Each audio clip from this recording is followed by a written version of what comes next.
엄마, 조금만 기다려요, 제발. 절박한 독일어 사투리가 한성그룹 회장 저택에 울려 퍼졌습니다.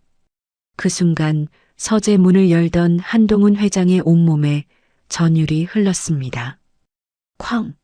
손에서 떨어진 찻잔이 바닥에서 산산조각 났습니다. 방금 그 말, 누구한테 배웠어? 회장이 가정부의 어깨를 거칠게 움켜쥐며 다그쳤습니다. 40년 전 독일 광산촌, 임신한 연인을 버리고 도망친 그 죄악의 기억이 되살아났습니다. 설마 저 여자가 내가 버린 그 아이? 하지만 이것은 시작에 불과했습니다. 숨겨진 출생의 비밀, 치밀한 복수 계획, 그리고 한밤중 금고털이까지. 과연 이 가정부의 정체는 무엇일까요? 좋아요와 구독을 눌러두시면 삶에 도움이 되는 이야기와 정보를 가장 편하게 받아보실 수 있습니다. 오늘의 사연 시작합니다.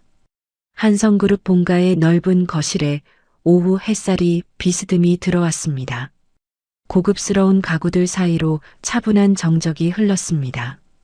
민주는 값비싼 청자 화병을 조심스럽게 천으로 닦으며 주머니 속에서 진동하는 휴대폰을 힐끗 내려다봤습니다. 화면에 뜬 발신자명을 본 민주의 얼굴이 순식간에 굳어졌습니다. 독일 요양병원이라는 글자가 선명하게 보였습니다. 메이드장이 뒤쪽에서 걸레를 짜며 날카로운 목소리로 말했습니다. 민주야, 그 화병 조심히 해. 하나에 몇 천만 원짜리야. 깨뜨리면 네가 평생 벌어도 못 갚아. 민주가 고개를 끄덕이며 조심스럽게 대답했습니다. 네, 알겠습니다. 조심하겠습니다. 메이드장이 주방 쪽으로 느릿느릿 발걸음을 옮기자 민주는 재빨리 주위를 둘러봤습니다. 다른 직원들도 각자 업무에 몰두해 있었습니다. 민주는 CCTV가 닿지 않는 복도 끝 창고 앞까지 황급히 걸어가며 청소 도구를 바닥에 살짝 내려놨습니다. 주위를 다시 한번 살핀 후 떨리는 손으로 전화를 받았습니다. 수화기 너머로 간호사의 다급한 독일어가 흘러나왔습니다. 민주 씨, 어머님 상태가 급격히 나빠지셨어요. 호흡이 매우 불안정해지고 계세요. 민주가 작은 목소리로 독일어로 대답했습니다. 지금은 갈 수가 없어요. 어머니는 지금 어떠세요? 의식이 흐려지고 계시고요. 산소 농도가 계속 떨어지고 있어요. 혹시 마지막 인사라도. 간호사의 말이 끝나기도 전에 수화기 너머로 거친 호흡 소리가 들려왔습니다. 약해 빠진 어머니의 신음소리가 민주의 가슴을 후벼 팠습니다. 민주의 눈에서 눈물이 주르르 쏟아지며 자신도 모르게 큰 소리로 외쳤습니다. 엄마, 조금만 기다려요, 제발. 유창하고 절박한 독일 남부 사투리가 조용한 복도에 울려 퍼졌습니다. 그 순간 서재 문을 열고 나오려던 한동훈 회장이 문고리를 잡은 채 얼어붙었습니다. 한 회장의 눈이 크게 떠지며 온몸에 전율이 흘렀습니다. 손에 들고 있던 고급 찻잔이 그대로 바닥으로 떨어졌습니다. 도자기가 대리석 바닥에 부딪히며 산산조각이 나는 날카로운 소리가 정적을 깼습니다. 파편들이 사방으로 튀어나가며 복도에 흩어졌습니다. 민주가 깜짝 놀라며 급히 전화를 끊고 뒤를 돌아봤습니다. 한 회장이 창백한 얼굴로 핏발이 선 눈을 하고 성큼성큼 다가왔습니다. 방금 그 말 어디서 배웠어? 한 회장의 목소리가 떨리며 나왔습니다. 민주가 겁에 질려 뒷걸음질을 치며 말했습니다. 죄송합니다, 회장님. 제가 실수를 했습니다. 다시는. 한 회장이 민주의 어깨를 거칠게 움켜쥐며 다그쳤습니다. 그 억양, 그 말투, 누구한테 배운 거야? 대답해. 민주의 어깨가 한 회장의 거친 소나기에 붙잡혀 흔들렸습니다. 한 회장의 뇌리에는 40년 전 독일 탄광촌 하숙집의 기억이 생생하게 떠올랐습니다. 엘레나가 따뜻한 수프를 끓여주며 부르던 그 애칭, 그녀만의 특유한 말투가 귓가에 생생하게 맴돌았습니다. 로그인, 로그인. 한 회장이 중얼거리자 민주가 더욱 당황한 표정을 지었습니다. 소란을 듣고 달려온 집사가 숨을 헐떡이며 말했습니다. 회장님, 무슨 일이십니까? 큰일 나셨나요? 한 회장이 거친 숨을 몰아쉬며 손짓했습니다. 물러가 있어. 당장 물러가라고. 집사가 머뭇거리며 뒤로 물러서자 한 회장은 혼란스러운 눈빛으로 민주의 얼굴을 뜯어봤습니다. 민주의 눈매, 코끝, 입술 모양까지 하나하나 살펴봤습니다. 민주가 겁에 질린 목소리로 말했습니다. 정말 죄송합니다. 다시는 그런 실수를 하지 않겠습니다. 용서해 주세요. 한 회장이 집사를 향해 낮고 단호한 목소리로 지시했습니다. 비서실장을 당장 불러. 그리고 이 여자를 내보내지 마. 절대로. 네, 알겠습니다. 집사가 황급히 사라지고 한 회장은 민주를 놓아주며 뒤돌아섰습니다. 한 회장이 서재로 들어가며 문을 쾅 닫는 소리가 복도 전체에 울렸습니다. 민주는 그 자리에 우두커니 서서 무슨 일이 벌어진 건지 이해할 수 없었습니다. 파편이 흩어진 바닥을 바라보며 빗자루를 들고 조심스럽게 치우기 시작했습니다. 그날 밤 늦은 시간, 한 회장은 서재 앙금고 앞에 무릎을 꿇고 앉았습니다. 떨리는 손으로 비밀번호를 누르자 금고 문이 조용히 열렸습니다. 깊숙한 곳에서 빛바랜 흑백 사진 한 장과 낡은 엽서를 꺼내 들었습니다. 사진 속 젊은 여인의 환한 미소와 민주의 얼굴을 번갈아 바라봤습니다. 한 회장이 떨리는 목소리로 중얼거렸습니다. 엘레나, 설마 네가... 그럴 리가 없어. 그럴 리가... 서랍에서 신경 안정제를 꺼내 물없이 삼키며 과거의 기억 속으로 빠져들었습니다. 독일 탄광에서의 힘겨웠던 나날들, 엘레나와 나누었던 로그인이라는 둘만의 암호, 그 달콤했던 시절이 파노라마처럼 스쳐갔습니다. 한편 자신의 방으로 돌아온 민주는 침대에 주저앉아 고개를 양손으로 감쌌습니다. 어머니의 위급한 상황과 오늘 벌어진 이상한 일들 때문에 머릿속이 복잡했습니다. 독일 병원 원무과 직원에게 서툰 손글씨로 문자를 보냈습니다. 병원비 납부 기한을 며칠만 더 연장해 주실 수 있을까요? 곧 해결될 것 같습니다. 간곡히 부탁드립니다. 민주가 휴대폰을 내려놓으며 깊은 한숨을 내쉬었습니다. 창밖으로 서울의 야경이 반짝이고 있었지만 민주의 마음은 캄캄했습니다. 다음 날 아침 식사 시간, 한 회장이 평소와 달리 민주를 직접 불렀습니다. 다른 직원들이 모두 놀란 표정을 지었습니다. 물 좀 가져다 줘. 민주가 당황하며 대답했습니다. 네, 바로 가져다 드리겠습니다. 민주가 조심스럽게 물잔을 건네는 순간 한 회장이 민주의 손을 유심히 바라봤습니다. 민주의 손등에 있는 희미한 화상 흉터를 발견한 한 회장의 눈이 크게 흔들렸습니다. 손에 들고 있던 숟가락이 바닥으로 떨어지며 쨍그랑 소리를 냈습니다. 그 흉터는 과거 엘레나가 뜨거운 수프에 대었던 상처의 위치와 모양이 정확히 일치했습니다. 한 회장의 가슴이 격렬하게 뛰기 시작했습니다. 민주가 고개를 숙이며 말했습니다. 죄송합니다. 제가 조심성이 없어서 이런 흉터가... 멀리서 이를 지켜보던 한지수 전무가 아버지의 이상한 행동에 눈살을 찌푸렸습니다. 지수가 메이드장에게 다가가 속삭였습니다. 저 여자 뭔가 수상하지 않아? 아버지가 왜 저래? 메이드장이 어깨를 으쓱하며 대답했습니다. 글쎄요, 전무님. 저도 잘 모르겠습니다. 한 회장이 집무실로 돌아와 CCTV 화면을 켜고 민주가 일하는 모습을 지켜봤습니다.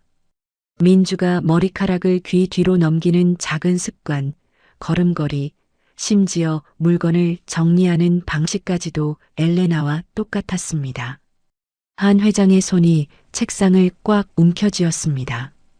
오후 늦게 도착한 비서실장이 두꺼운 보고서를 한 회장 앞에 놓으며 말했습니다. 회장님께서 지시하신 이민주 씨에 대한 신상조사 결과입니다. 한 회장이 보고서를 펼쳐들며 말했습니다. 어떤 내용인가? 비서실장이 안경을 고쳤으며 설명했습니다. 이민주 씨가 매달 독일 요양병원으로 급여 전액을 송금하고 있습니다. 수취인이 엘레나 슈미트라는 여성입니다. 보고서를 읽던 한 회장의 손이 격렬하게 떨렸습니다. 책상 위에 명패를 쓸어버리며 오열을 터뜨렸습니다. 내가 버리고 온 과거가 살아서 돌아왔구나. 비서실장이 깜짝 놀라며 말했습니다. 회장님, 괜찮으십니까? 한 회장이 눈물을 닦으며 말했습니다.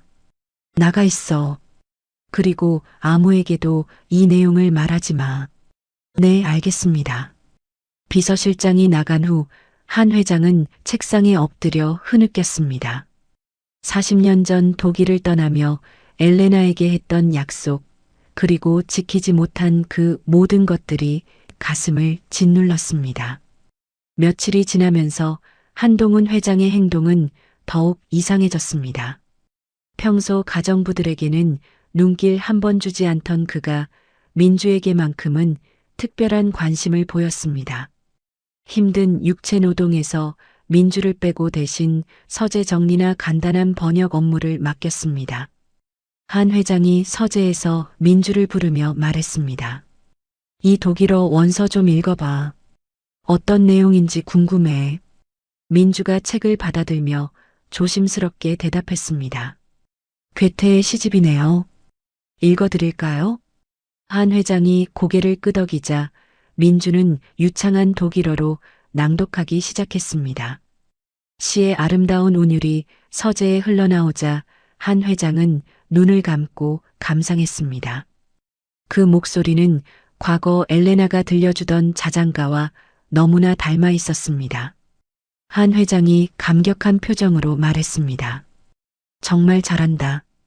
어디서 이런 독일어를 배웠어? 민주가 머뭇거리며 대답했습니다. 어머니가 가르쳐 주셨습니다. 한 회장의 눈이 반짝였습니다. 그녀에게서 딸의 모습을 확신하게 되었습니다. 한편 한지수 전무는 아버지의 변화를 예리하게 감지하고 있었습니다. 지수가 변호사 사무실에서 나오며 휴대폰으로 통화했습니다. 아버지가 유언장 수정을 보류했다고요? 왜 갑자기? 변호사가 전화 너머로 대답했습니다. 특별한 이유는 말씀하지 않으셨는데 며칠 더 시간이 필요하다고 하시더군요. 지수가 손톱을 물어뜯으며 중얼거렸습니다. 분명 그 여자 때문이야. 저 여우 같은 년이 뭘 한 거지? 지수는 곧바로 메이드장을 따로 불러냈습니다. 호텔 로비에서 만난 지수가 두꺼운 봉투를 메이드장에게 건네며 말했습니다. 이민주라는 여자 알지? 메이드장이 봉투를 받으며 고개를 끄덕였습니다. 네, 전무님. 지수가 차가운 목소리로 말했습니다. 저 여자가 제 발로 나가게 만들어. 방법은 알아서 하고. 메이드장이 돈 냄새를 맡으며 비릿하게 웃었습니다. 걱정하지 마세요. 제가 알아서 하겠습니다. 다음 날부터 민주의 일상이 지옥으로 변했습니다. 메이드장과 다른 고용인들이 노골적으로 괴롭히기 시작했습니다. 민주에게만 과도한 업무를 몰아주거나 식사 시간에 일부러 따돌렸습니다. 메이드장이 민주에게 소리쳤습니다. 야, 이민주. 3층 화장실 청소 아직 안 했지? 빨리 해. 방금 했는데요. 말대꾸해. 다시 하라고. 민주가 억울하지만 묵묵히 청소 도구를 들고 올라갔습니다. 식당에서도 다른 직원들이 민주를 보며 수군거렸습니다. 요즘 회장님이 저 여자만 챙기던데 뭔가 수상하지 않아? 젊은 여자를 왜 그렇게 신경 써? 민주가 식탁에 앉으려 하자 다른 직원이 말했습니다. 여긴 자리 없어. 주방에서 먹어. 지수는 민주를 확실히 제거하기 위해 더 교활한 계획을 세웠습니다. 자신의 최고급 다이아몬드 브로치를 몰래 민주의 앞치마 주머니에 집어넣었습니다. 그 브로치는 수천만 원짜리 명품이었습니다. 저녁 식사 시간, 지수가 갑자기 고래고래 소리를 지르기 시작했습니다. 내 브로치가 없어졌어. 분명 여기 뒀는데. 한 회장이 놀라며 물었습니다. 무슨 브로치? 지수가 울먹이며 말했습니다. 어머니 유품인 다이아몬드 브로치요. 아까 분명 거실 테이블에 뒀는데 없어졌어요. 지수가 모든 고용인을 거실로 집합시키며 소리쳤습니다. 모두 소지품 검사할 거야. 누군가 훔쳐갔어. 고용인들이 당황하며 서로를 의심의 눈초리로 바라봤습니다. 메이드장이 미리 짠 각본대로 민주에게 다가가며 말했습니다. 이민주, 너부터 검사받아. 메이드장이 민주의 앞치마 주머니를 뒤지자 브로치가 나왔습니다. 거실에 있던 모든 사람들이 경악했습니다. 민주가 사색이 되어 소리쳤습니다. 이건 제가 한 게 아니에요. 정말이에요. 지수가 분노에 찬 목소리로 외쳤습니다. 도둑년이 감히 내 집에서 어떻게 이럴 수가 있어. 지수가 민주의 뺨을 때리려고 손을 높이 치켜들었습니다. 그 순간 서재에서 나온 한동훈 회장이 지수의 팔목을 낚아채듯 잡았습니다. 내 집에서 함부로 손찌검하지 마라. 한 회장의 목소리가 천둥처럼 울렸습니다. 지수가 믿을 수 없다는 표정으로 아버지를 바라봤습니다. 아버지, 이 여자가 제 물건을 훔쳤어요. 한 회장이 차갑게 말했습니다. 증거도 제대로 확인하지 않고 함부로 판단하지 마. 당장 사과해. 지수가 입술을 떨며 말했습니다. 사과요? 제가 왜? 지금 당장? 한 회장의 호통에 지수는 치를 떨었습니다. 아버지가 친딸인 자신보다 도둑 누명을 쓴 가정부를 감싸고 있다는 현실이 믿기지 않았습니다. 모욕감을 견딜 수 없던 민주는 그날 밤 짐을 쌌습니다. 비가 내리는 가운데 저택 정문을 나서려 하는 민주를 한 회장이 빗속을 뚫고 달려 나와 막았습니다. 어디 가려고? 한 회장이 민주의 캐리어를 붙잡으며 애원하듯 말했습니다. 갈 곳도 없지 않아? 내가 진실을 밝히겠다. 제발 가지 마. 민주가 눈물을 흘리며 말했습니다. 회장님, 저는 정말 훔치지 않았어요. 믿어주세요. 한 회장이 젖은 어깨를 떨며 말했습니다. 나는 믿어. 절대 믿어. 민주가 한 회장의 간절한 표정을 보며 발길을 돌렸습니다. 다음 날부터 저택 내에는 회장이 젊은 가정부와 부적절한 관계라는 악의적인 소문이 퍼졌습니다. 직원들이 수군거리며 민주를 쳐다봤습니다. 회장님이 완전히 넘어가신 것 같아. 나이 먹고 바람이 난 거 아냐? 지수는 이 소문을 이용해 이사회 멤버들을 만나기 시작했습니다. 고급 호텔 라운지에서 지수가 이사들에게 말했습니다. 아버지 상태가 많이 이상해지셨어요. 판단력이 흐려지신 것 같아요. 이사 중 한 명이 걱정스러운 표정으로 말했습니다. 그래서 경영에 차질이 생기는 건 아니겠지? 지수가 교묘하게 말했습니다. 지켜봐야겠지만 만약의 사태에 대비해야 하지 않을까요? 한 회장은 지수의 움직임을 눈치채고 고문 변호사를 호출했습니다. 하지만 친자 확인 결과가 아직 나오지 않아 유 원장 수정을 망설였습니다. 민주는 차가운 시선 속에서도 묵묵히 한 회장의 곁을 지켰습니다. 밤마다 악몽에 시달리는 한 회장을 안타깝게 바라봤습니다. 어느 새벽 식은땀을 흘리며 깬 한 회장에게 민주가 조심스럽게 다가갔습니다. 민주가 어릴 적 어머니가 불러주던 독일식 자장가를 나직이 흥얼거렸습니다. 슐라페, 킨들라인 슐라페. 그 멜로디를 들은 한 회장이 떨림을 멈추고 편안한 표정으로 다시 잠들었습니다. 민주가 그의 이불을 덮어주며 묘한 유대감을 느꼈습니다. 문틈으로 이 광경을 지켜보던 지수는 질투와 위기감에 휩싸였습니다. 지수가 강준혁 부회장에게 전화를 걸며 싸늘하게 속삭였습니다. 강 부회장님, 그 여자 당장 처리해요. 아버지가 완전히 이상해졌어요. 다음 날 오후 강준혁 부회장은 한동훈 회장이 외부 미팅으로 자리를 비운 사이를 노렸습니다. 회사 감사팀을 핑계로 민주를 부회장실로 호출했습니다. 비서가 민주에게 전화를 걸며 말했습니다. 이민주 씨, 부회장님께서 급히 뵙자고 하시는데요. 민주가 당황하며 대답했습니다. 저를요? 무슨 일인지 알 수 있을까요? 자세한 내용은 직접 와서 들으시라고 하셨어요. 민주는 불길한 예감이 들었지만 거절할 수 없었습니다. 부회장실로 향하는 복도에서 민주는 주머니 속 휴대폰의 녹음 버튼을 몰래 눌렀습니다. 본능적으로 뭔가 이상한 일이 벌어질 것 같다는 생각이 들었기 때문입니다. 부회장실 문을 두드리자 강 부회장의 목소리가 들려왔습니다. 들어와. 민주가 문을 열고 들어가자 강 부회장이 책상에 기대어 비릿한 미소를 지으며 말했습니다. 앉아. 할 얘기가 좀 있어. 민주가 조심스럽게 의자에 앉자 강 부회장은 서류 몇 장을 테이블 위에 던졌습니다. 독일 명문대 졸업 증명서, 사본과 어머니의 병원비 체납 독촉장이었습니다. 강 부회장이 냉소적으로 말했습니다. 꽤 똑똑한 여자구나. 독일 대학까지 나왔으면서 왜 가정부 일을 하지?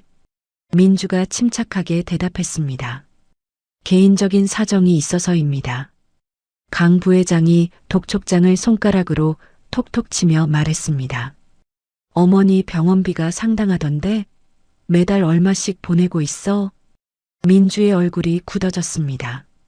그건 부회장님과 상관없는 일 아닌가요? 강 부회장이 갑자기 차갑게 변한 목소리로 말했습니다. 상관없다고? 한 회장 서재 금고에 뭔가 중요한 서류들이 있다는 거 알고 있지? 민주가 깜짝 놀라며 말했습니다. 저는 그런 건 모릅니다. 강 부회장이 수화기를 들고 흔들며 협박했습니다. 이 전화기로 당장 독일 병원에 연락해서 병원비 대납 보증을 취소할 수도 있어. 그럼 어머니는 어떻게 될까? 민주의 얼굴이 창백해졌습니다. 강 부회장이 계속해서 말했습니다. 간단해. 한 회장 서재 금고에서 조사보고서 원본 하나만 가져와. 그리고 여기 있는 치매 진단서에 한 회장 도장을 찍어와. 민주가 떨리는 목소리로 말했습니다. 그런 건 할 수 없어요. 절대로. 강 부회장이 실제로 독일 병원 번호를 누르기 시작했습니다. 그래. 그럼 어머니가 죽어도 상관없다는 거네. 민주가 급히 말했습니다. 잠깐요. 잠깐만요. 강 부회장이 번호 누르던 손을 멈추며 말했습니다. 어떻게 할 거야? 어머니의 목숨이 경각에 달렸다는 공포에 휩싸인 민주는 어쩔 수 없이 고개를 끄덕였습니다. 알겠어요. 하겠어요. 강 부회장이 만족스러운 표정으로 말했습니다. 현명한 선택이야. 내일 밤 12시까지. 늦으면 어머니는 끝이야. 민주가 비틀거리며 부회장실을 나섰습니다. 복도에서 휴대폰 녹음을 확인하며 강 부회장의 협박이 고스란히 녹음된 것을 확인했습니다. 저택으로 돌아온 민주는 죄책감에 시달리며 한 회장의 서재 앞을 서성였습니다. CCTV를 통해 경비원들의 교대 시간을 꼼꼼히 확인했습니다. 밤 11시 30분에서 12시까지가 교대 공백 시간이었습니다. 그날 밤 천둥 번개가 치는 시각에 민주는 모두가 잠든 틈을 탔습니다. 떨리는 손으로 서재문을 열고 들어가 금고 앞에 섰습니다. 강 부회장이 알려준 번호를 눌러봤지만 열리지 않았습니다. 민주가 당황하며 중얼거렸습니다. 왜 안 열리지? 혹시나 하는 마음에 어머니 엘레나의 생일을 버튼으로 눌렀습니다. 삐릭 소리와 함께 금고 문이 열렸습니다. 민주는 한 회장이 어머니의 생일을 비밀번호로 쓰고 있었다는 사실에 충격을 받았습니다. 금고 안을 들여다본 민주의 눈이 커졌습니다. 강 부회장이 요구한 서류 외에 낡은 아기 신발 한 짝과 민주에게 남기는 미완성 편지가 놓여 있었습니다. 편지 아래에는 강준혁 부회장 비리 내사 보고서라는 두꺼운 파일이 있었습니다. 민주가 떨리는 손으로 편지를 펼쳐 읽었습니다. 내 소중한 딸 민주에게 너를 버린 게 아니라 쫓겨난 못난 아비를 용서해다오. 네가 태어났을 때 신었던 이 작은 신발만이 내게 남은 전부였다. 언젠가 너를 다시 만날 수 있다면. 민주가 입을 틀어막고 소리 없는 비명을 질렀습니다. 그제야 한 회장이 자신의 친아버지라는 사실을 확신했습니다. 그때 강 부회장이 심어둔 보안업체 직원이 CCTV로 침입을 확인하고 경보를 울렸습니다. 서재 쪽으로 달려오는 발소리가 들렸습니다.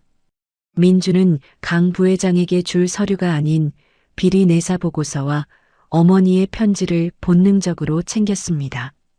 보안 요원들이 문을 부수고 들어오려는 순간 민주는 창문 쪽으로 뛰었습니다. 2층 창문에서 빗물배관을 타고 뛰어내려 젖은 잔디밭으로 굴렀습니다. 무릎과 팔꿈치가 쓰라렸지만 일어나서 계속 뛰었습니다. 경보 소리에 깬 지수가 창밖을 내다보며 민주가 도망치는 것을 확인하고 소리쳤습니다. 도둑이야. 잡아. 강 부회장이 지수에게 급히 전화를 걸어왔습니다. 경찰 신고하지 마. 내 사람들이 조용히 처리할 테니까. 지수가 의아해하며 말했습니다. 왜요? 당연히 신고해야 하는 거 아닌가요? 강 부회장이 다급하게 말했습니다. 지금은 회사 이미지가 중요해. 내가 알아서 할 테니까 가만히 있어. 민주는 빗속을 뚫고 맨발로 도망치며 강 부회장이 이 문서를 없애기 위해 자신을 이용했다는 사실을 깨달았습니다. 추격자들의 손전등 불빛이 가까워오자 민주는 쓰레기 더미 뒤에 숨었습니다. 덜덜 떨리는 손으로 한 회장의 번호를 누르려다 눈앞에 멈춰선 검은 세단을 보고 멈칫했습니다. 뒷좌석 문이 열리고 한 회장이 나타났습니다. 타라.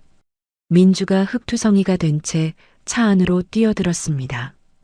운전기사가 능숙한 핸들링으로 골목길을 빠져나가 추격자들을 따돌렸습니다. 한 회장이 젖은 민주에게 자신의 코트를 덮어주며 말했습니다. 다쳤어? 괜찮아? 민주가 울먹이며 대답했습니다. 회장님, 저는 한 회장이 부드럽게 말했습니다. 천천히 말해. 무슨 일이 있었는지 다 말해봐. 민주가 품속에서 구겨진 서류와 편지를 꺼내며 모든 것을 털어놨습니다. 강 부회장의 협박, 어머니의 위급한 상황, 그리고 금고에서 발견한 편지까지. 한 회장이 편지를 보며 눈물을 흘리며 말했습니다. 미안해, 정말 미안해. 이제야 알았어. 민주가 떨리는 목소리로 말했습니다. 아버지, 정말 제 아버지인가요? 한 회장이 민주의 손을 꼭 잡으며 말했습니다. 그래, 넌 내 딸이야. 내 소중한 딸. 차 안에서 부녀가 40년 만에 재회한 감격의 눈물을 흘렸습니다. 검은 세단이 서울 변두리의 인적이 드문 허름한 독일식 호프집 앞에 멈춰 섰습니다. 한동훈 회장이 민주에게 말했습니다. 여기서 내려. 안전한 곳이야. 민주가 의아해하며 말했습니다. 여기가 어디예요? 한 회장이 차에서 내리며 대답했습니다. 옛날 독일에서 돌아온 광부들이 자주 오던 곳이야. 주인도 독일에서 살다 온 사람이고 호프집 안은 텅 비어 있었습니다. 낡은 나무 테이블과 의자들이 옛 추억을 간직한 채 놓여 있었습니다. 벽에는 독일 풍경 사진들과 광부들의 옛 사진이 걸려 있었습니다. 주인 아저씨가 한 회장을 알아보며 반갑게 인사했습니다. 어머, 한 회장님, 오랜만이십니다. 한 회장이 고개를 끄덕이며 말했습니다. 슈니첼 2개하고 감자 수프 좀 부탁해요. 따뜻하게 해서. 주인이 민주의 젖은 모습을 보며 걱정스럽게 말했습니다. 아가씨가 많이 젖었네요. 타월 가져다 드릴까요? 한 회장이 말했습니다. 그럼 고맙겠어요. 마주 앉은 두 사람 사이에는 잠시 침묵이 흘렀습니다. 민주가 여전히 믿기지 않는다는 표정으로 한 회장을 바라봤습니다. 한 회장이 먼저 입을 열며 말했습니다. 40년 전 이야기를 해줄게. 네가 알아야 할 이야기를. 따뜻한 슈니첼과 감자 수프가 나오자 한 회장이 민주 앞으로 밀어주며 말했습니다. 일단 먹어. 많이 놀랐을 테니까. 민주가 허겁지겁 수프를 떠먹는 모습을 한 회장이 애처롭게 바라봤습니다. 나는 젊은 시절 독일 광산에서 일했어. 그때 내 엄마 엘레나를 만났지. 민주가 수프 먹던 손을 멈췄습니다. 어머니를 아세요? 한 회장이 눈을 감으며 계속했습니다. 그녀는 광부들에게 하숙을 제공하는 집에서 일했어. 매일 따뜻한 밥을 해주고 다친 사람들을 돌봐주고. 한 회장의 목소리가 떨렸습니다. 나는 그녀를 사랑했어. 정말 깊이. 그녀도 나를 사랑한다고 했지. 민주가 조심스럽게 물었습니다. 그럼 왜 떠나셨어요? 한 회장이 주먹을 쥐며 말했습니다. 한국에 갑작스럽게 돌아와야 했어. 아버지가 급한으로 쓰러지셨거든. 엘레나에게는 곧 데리러 오겠다고 약속했는데. 한 회장이 고개를 떨궜습니다. 돌아와 보니 집안 상황이 엉망이었어. 사업이 기울어져서 하루하루가 전쟁 같았지.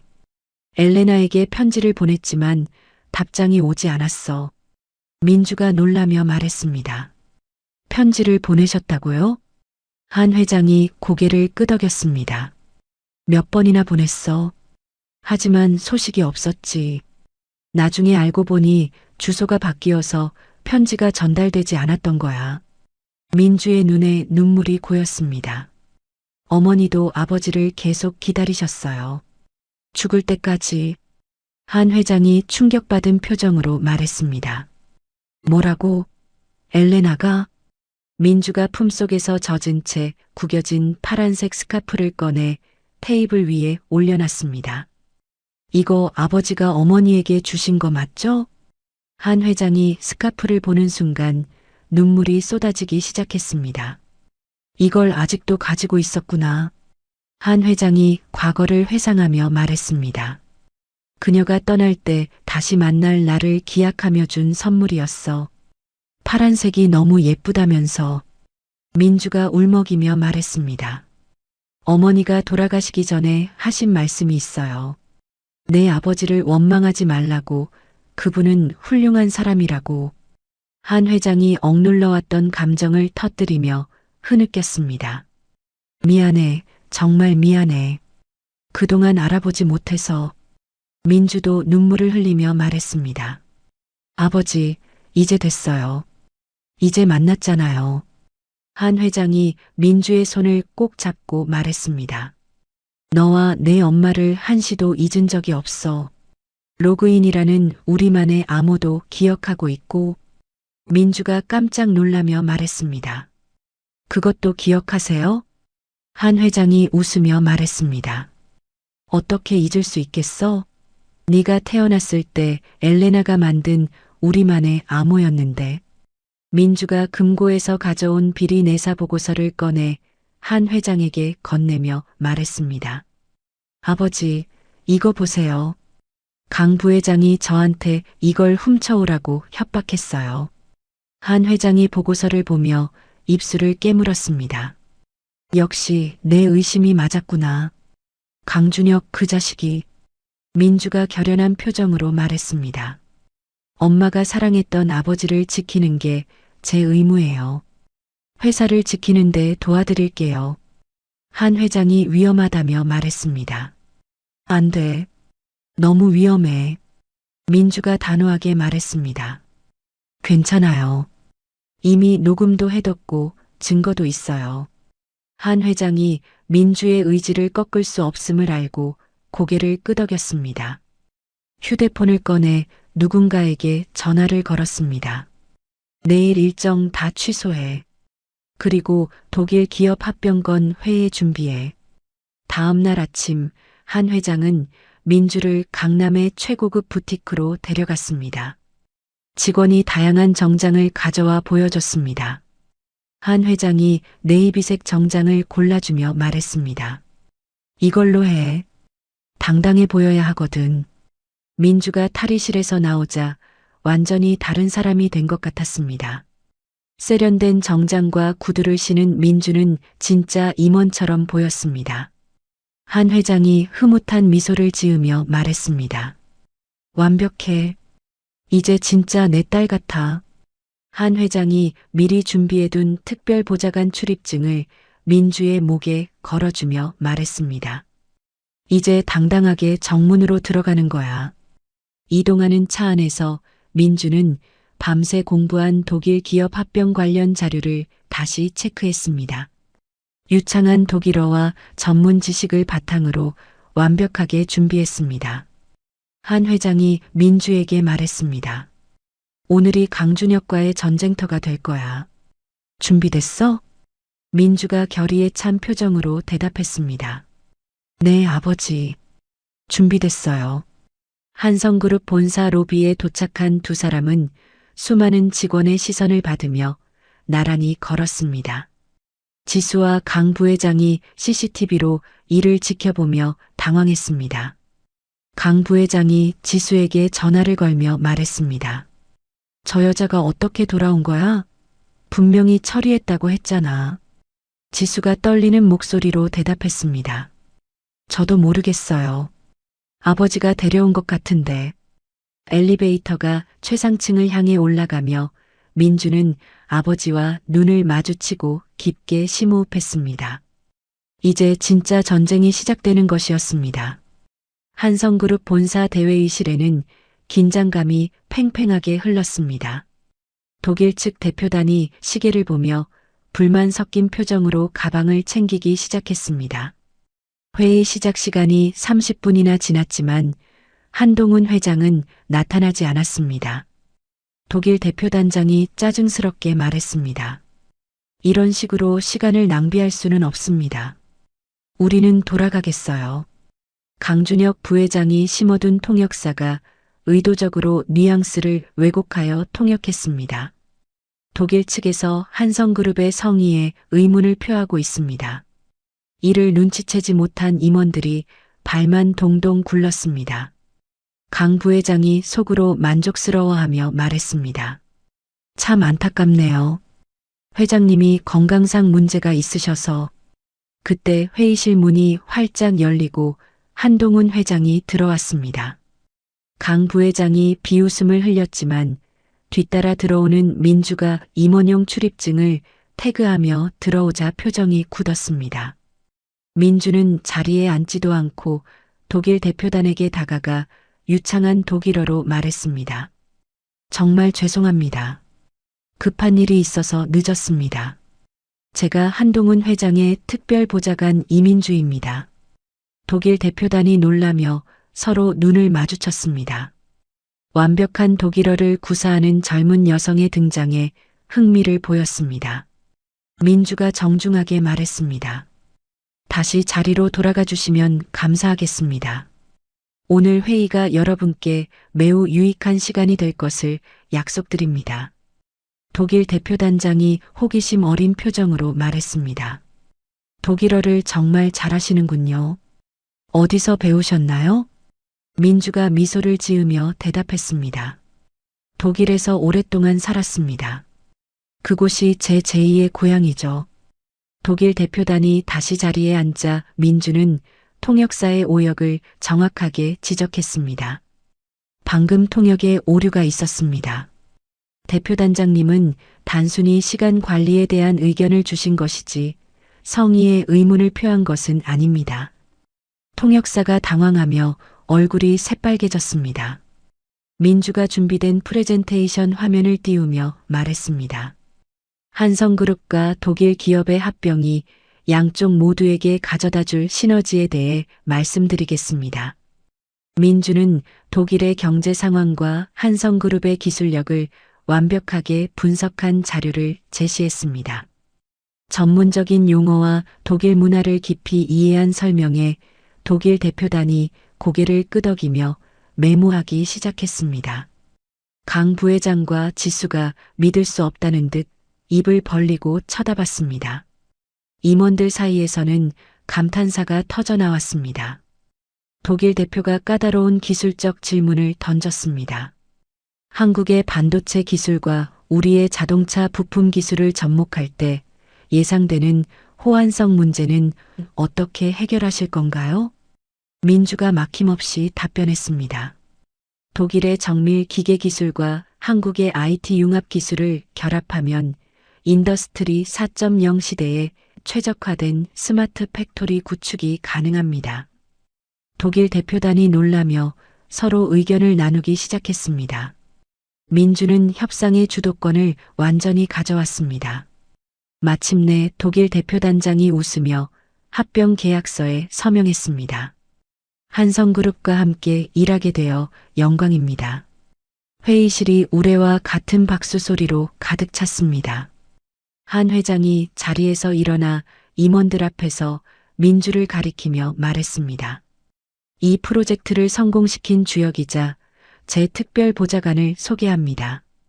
지수가 분노를 참지 못하고 의자를 박차고 나가버렸습니다.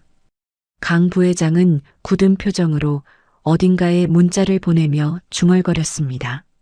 플랜 B 가동해. 성공적인 협상 후 한 회장과 민주는 옥상 정원으로 올라갔습니다. 자판기에서 캔커피 2개를 뽑아 나눠 마시며 서울의 전경을 내려다봤습니다. 한 회장이 감격스러운 목소리로 말했습니다. 내 엄마가 이 모습을 봤으면 얼마나 기뻐했을까. 민주가 아버지의 어깨에 머리를 기대며 말했습니다. 오늘이 제 인생에서 가장 행복한 날인 것 같아요. 한 회장이 주머니에서 미리 준비해둔 지분양도 서류를 꺼내 민주에게 건네며 말했습니다. 이제 법적으로도 내 딸이 되어줄래? 회사 지분도 나누고 싶고. 민주가 감격하여 말하려는 찰나 정적을 깨고 한 회장의 휴대폰이 요란하게 울렸습니다. 발신자는 독일 요양병원 원장이었습니다. 한 회장이 불길한 예감에 손을 떨며 스피커폰으로 통화 버튼을 눌렀습니다. 수화기 너머로 독일어가 들려왔습니다. 한동훈 씨, 정말 유감스러운 소식을 전해드려야 하겠습니다. 한 회장이 떨리는 목소리로 말했습니다. 무슨 일입니까? 엘레나 슈미트 씨가 1시간 전 급성 심정지로 사망하셨습니다. 한 회장의 얼굴이 순식간에 흑빛으로 변했습니다. 민주가 비명을 지르며 아버지를 붙잡았습니다. 한 회장이 가슴을 부여잡으며 말했습니다. 엘레나, 내 엘레나가 그대로 바닥으로 쓰러졌습니다. 민주가 울면서 한 회장의 넥타이를 풀며 소리쳤습니다. 아버지, 누가 좀 도와주세요. 옥상에 민주의 절규가 울려 퍼졌습니다. 행복했던 순간이 절망으로 바뀌는 데는 단 몇 초면 충분했습니다. 엘리베이터 문이 열리자마자 쓰러진 한동훈 회장을 본 직원들이 달려왔습니다. 민주가 울면서 소리쳤습니다. 빨리 119 불러요. 회장님이 쓰러지셨어요. 혼란스러운 와중에 강준혁 부회장의 수하들이 나타나 민주를 강제로 밀쳐냈습니다. 검은 정장을 입은 남자가 민주를 팔로 잡으며 말했습니다. 비켜요. 방해하지 마세요. 그 틈에 다른 수하가 쓰러진 한 회장의 주머니에서 지분 양도 서류를 몰래 빼돌렸습니다. 민주가 이를 보고 소리쳤습니다. 뭐 하는 거예요? 그걸 왜 가져가요? 강 부회장이 냉정하게 말했습니다. 중요한 서류니까 안전하게 보관하는 거야. 구급차가 도착해 한 회장을 들것에 옮기려 하자 민주가 따라 타려 했습니다. 강 부회장이 차갑게 구급차 문을 막으며 말했습니다. 외부인은 빠져. 가족만 동행할 수 있어. 민주가 절박하게 말했습니다. 저도 가족이에요. 제발. 강 부회장이 비웃으며 말했습니다. 가족? 너 같은 가정부가? 웃기지 마. 구급차 문이 쾅 닫히며 한 회장을 태우고 떠났습니다. 민주는 그 자리에 주저앉아 망연자실했습니다. 병원에 도착한 한 회장은 과거 탄광 생활 후유증인 폐질환이 겹쳐 혼수 상태에 빠졌습니다. 의사가 강 부회장에게 말했습니다. 과로와 스트레스가 겹치면서 기존 폐질환이 악화되었습니다. 오늘 밤이 고비입니다. 의료진이 한 회장에게 산소호흡기를 부착하며 중환자실로 옮겼습니다. 지수는 이 기회를 틈타 언론사에 허위 보도자료를 배포했습니다. 기자에게 전화를 걸며 말했습니다. 정체불명의 여성이 아버지에게 독을 먹였을 가능성이 있어요. 경찰 수사가 필요할 것 같아요. 병원 로비에는 기자들이 진을 치고 취재 경쟁을 벌였습니다. 출입이 통제된 채 민주는 병원 밖으로 쫓겨나 망연자실하게 서 있었습니다. 저녁 뉴스에서 앵커가 말했습니다. 한성그룹 한동훈 회장이 의식불명 상태로 병원에 입원했습니다. 경영 공백 사태가 우려되는 가운데 가정부 독살설까지 제기되고 있습니다. TV 화면에는 민주의 모자이크 처리된 사진이 나왔습니다. 민주는 하루아침에 국민 역적으로 몰렸습니다. 길거리 사람들이 민주를 알아보고 수군거렸습니다. 저 여자 아닌가? 뉴스에 나온 돈 때문에 늙은이 독살한 거 아냐? 강 부회장은 긴급 이사회를 소집해 한 회장의 해임안을 주주총회에 상정했습니다.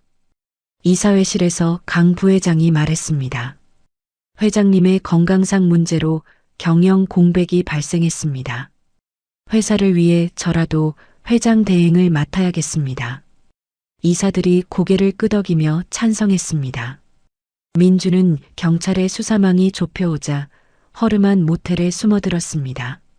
지저분한 모텔방에서 어머니의 부고와 아버지의 위독 소식 사이에서 오열했습니다. 민주가 짐을 싸며 중얼거렸습니다. 이제 정말 끝이구나.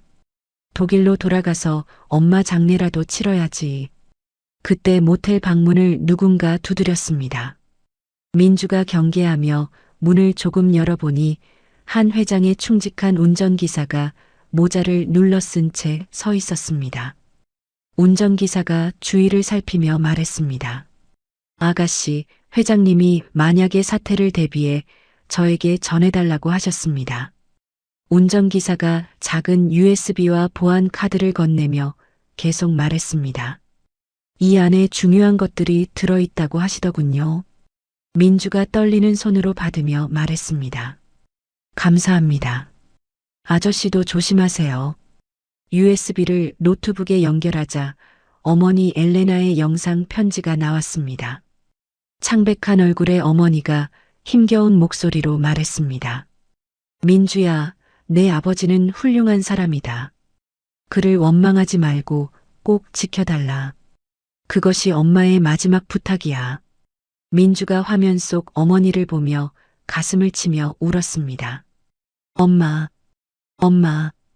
USB 안에는 한 회장이 민주를 보호하기 위해 미리 선임해둔 대형 로펌 연락처도 들어 있었습니다. 민주는 영상을 보며 눈물을 닦고 일어섰습니다. 어머니의 유언을 지키기 위해서라도 아버지를 지켜야 한다고 다짐했습니다. 민주가 변호사에게 전화를 걸며 말했습니다. 안녕하세요. 한동훈 회장님이 소개해 주신 변호사님이시죠? 급한 일이 있어서 연락드렸습니다. 변호사가 전화 너머로 말했습니다. 네, 기다리고 있었습니다. 지금 어디 계세요? 민주가 녹음한 강 부회장의 협박 파일과 내사 보고서를 증거로 제출할 준비를 했습니다. 한편 강 부회장은 자신의 집무실에서 회장 명패를 쓰다듬으며 훔쳐온 지분 양도 서류를 파쇄기에 넣어 갈아버렸습니다. 이제 아무도 나를 막을 수 없어. 민주는 밤새 변호인단과 함께 반박 자료를 만들었습니다. 녹취록을 편집하며 최후의 반격을 위한 준비를 마쳤습니다. 주주총회 당일 새벽 민주는 검은색 상복을 입고 거울 앞에 섰습니다.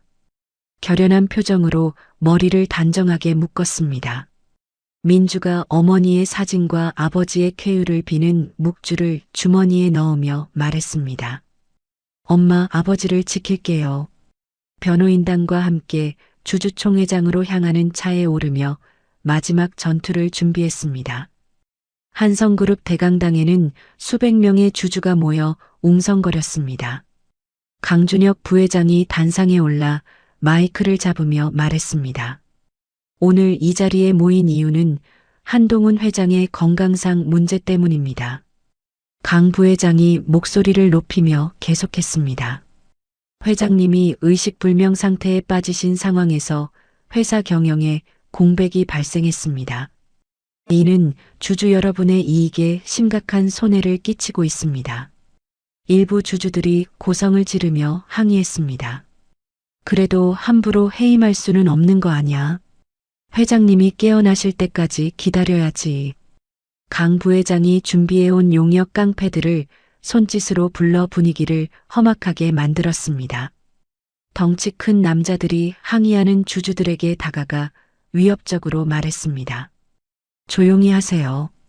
강 부회장이 투표를 강행하려는 순간 회의장 뒷문이 쾅 열렸습니다. 이에 있습니다. 상복 차림의 민주가 수십 명의 기자와 변호인단을 대동하고 당당하게 걸어 들어왔습니다. 장내가 술렁이며 모든 시선이 민주에게 집중되었습니다. 지수가 악을 쓰며 소리쳤습니다. 저 범죄자를 왜 들어오게 해? 끌어내. 민주가 굴하지 않고 단상 앞으로 걸어가 마이크를 잡았습니다. 변호사가 민주 옆에 서서 서류를 펼쳤습니다. 민주가 또렷한 목소리로 선언했습니다. 저는 한동훈 회장의 친딸이자 최대 주주의 법적 대리인 자격으로 이 자리에 섰습니다. 민주가 위임장을 들어보이자 장내가 더욱 소란스러워졌습니다. 강 부회장이 당황하며 말했습니다. 무슨 헛소리야? 증거라도 있어? 민주가 대형 스크린에 한 회장의 내사 보고서를 기반으로 한 강 부회장의 페이퍼 컴퍼니 횡령 내역을 띄웠습니다. 구체적인 횡령 액수와 계좌 번호가 화면에 나타나자 주주들이 경악했습니다. 200억 원이나 빼돌렸다고? 이게 사실이야?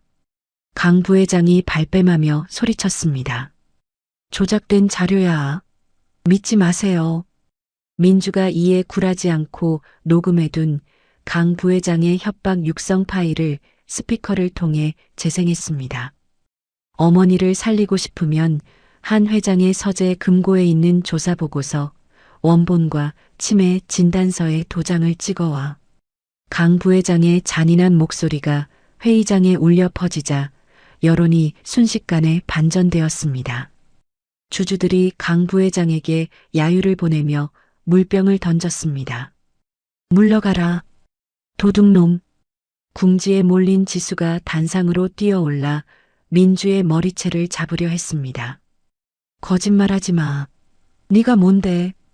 민주가 가볍게 피하며 지수의 비리 내역이 담긴 서류 봉투를 그녀의 얼굴에 뿌렸습니다. 서류들이 바닥에 흩어지며 지수의 횡령 증거들이 드러났습니다. 그때 무대 뒤편에서 휠체어를 탄 한동훈 회장이 나타났습니다. 산소호흡기를 꽂고 링거를 매단 채 의료진의 도움을 받아 등장했습니다. 장내가 찬물을 끼얹은 듯 조용해졌습니다. 강 부회장이 다리에 힘이 풀려 주저앉았습니다. 한 회장이 떨리는 손으로 마이크를 잡고 힘겹지만 또렷한 목소리로 말했습니다. 내 딸의 말이 모두 사실입니다. 저들은 회사를 훔치려 했습니다. 한 회장이 계속해서 말했습니다. 강준혁 부회장과 한지수 전무의 모든 직위를 즉시 박탈합니다. 한 회장이 숨을 고르며 덧붙였습니다. 그리고 저는 경영 일선에서 물러나 전문 경영인 체제를 도입하겠습니다. 대기하고 있던 검찰 수사관들이 들이닥쳐 강 부회장을 횡령 및 협박 혐의로 현장에서 체포했습니다. 수갑이 채워지는 소리가 장내에 울렸습니다. 강 부회장이 끌려가며 소리쳤습니다. 이건 함정이야. 조작된 거라고. 지수도 참고인 신분으로 연행되며 악을 썼습니다. 이건 무효야.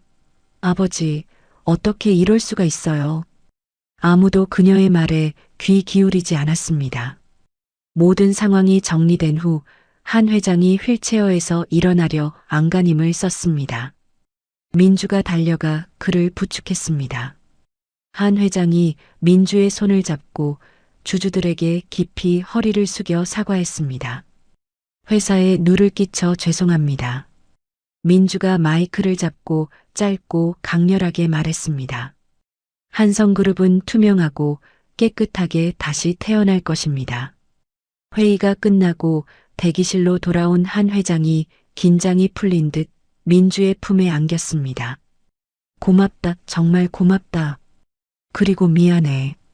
한 회장이 뜨거운 눈물을 흘리며 말했습니다. 네가 아니었다면 회사가 망했을 거야. 민주가 아버지의 등을 토닥이며 말했습니다.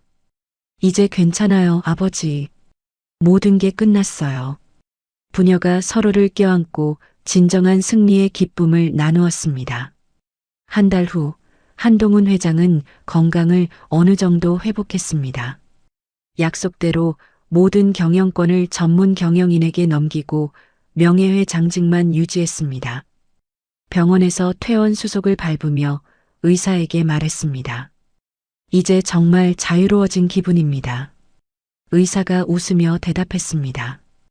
건강만 잘 챙기시면 됩니다. 무리하지 마세요. 강준혁 부회장은 1심 재판에서 징역 10년형을 선고받았습니다. 법정에서 수갑을 찬 채 끌려가며 후회스러운 표정을 지었습니다. 지수는 해외 지사로 좌천되어 떠나는 비행기 안에서 창밖을 바라봤습니다. 자신의 과오를 곱씹으며 눈물을 흘렸습니다. 내가 왜 그랬을까?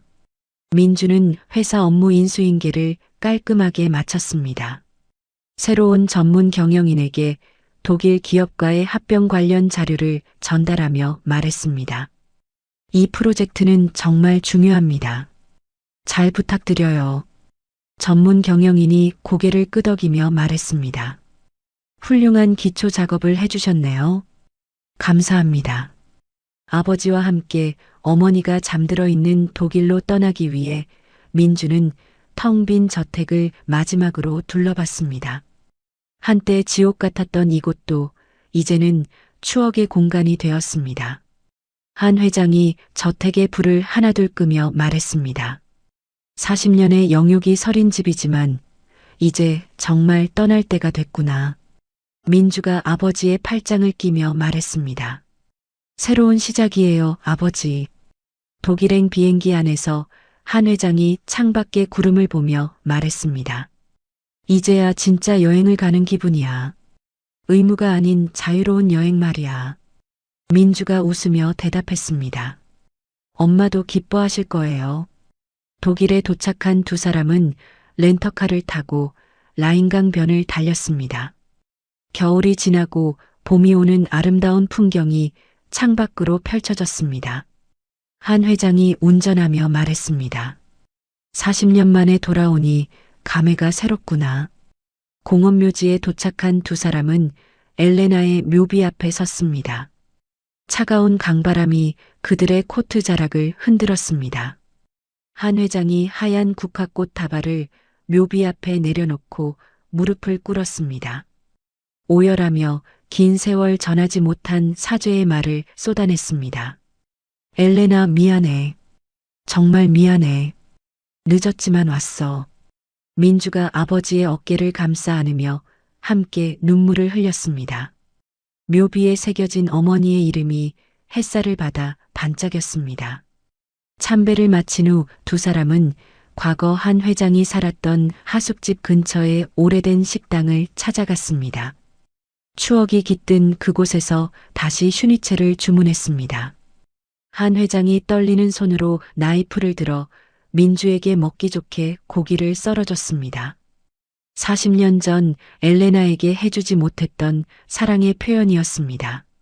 민주가 아버지가 썰어준 고기를 입에 넣으며 말했습니다. 맛있어요, 아빠. 처음으로 그를 아빠라고 부르는 그 호칭에 한 회장이 감격했습니다. 환하게 웃으며 눈물을 훔쳤습니다. 식당 창밖으로는 라인강의 평화로운 물결이 유유히 흘렀습니다. 1년 후 민주는 한국과 독일을 잇는 무역회사의 대표가 되어 바쁜 나날을 보냈습니다. 태블릿 PC로 업무를 처리하며 국제회의에 참석했습니다. 한 회장은 독일의 작은 주택에서 텃밭을 가꾸며 건강한 삶을 즐겼습니다. 매일 아침 산책을 하고 독일어 공부도 했습니다. 한 회장이 매일 민주에게 서툰 독일어로 문자를 보냈습니다. 오늘 날씨가 아주 좋습니다. 민주가 문법 실수를 고쳐주며 답장했습니다. 오늘 날씨가 아주 좋아요.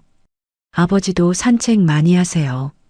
이런 일상이 두 사람에게는 가장 소중한 시간이었습니다. 휴가를 맞아 민주가 독일 집을 방문한 날 한 회장이 서툴지만 정성스럽게 준비한 퓨전 한식을 대접했습니다. 김치찌개에 독일 소시지를 넣은 특별한 요리였습니다. 민주가 웃으며 말했습니다. 아버지 요리 실력이 늘었네요. 식사 후 테라스에 나란히 앉은 두 사람은 붉게 물드는 노을을 바라봤습니다. 서로의 온기를 느끼며 더 이상 외롭지 않음을 확인했습니다. 민주가 나레이션처럼 말했습니다. 사랑은 시간과 거리를 뛰어넘어 결국 돌아오는 거였어요.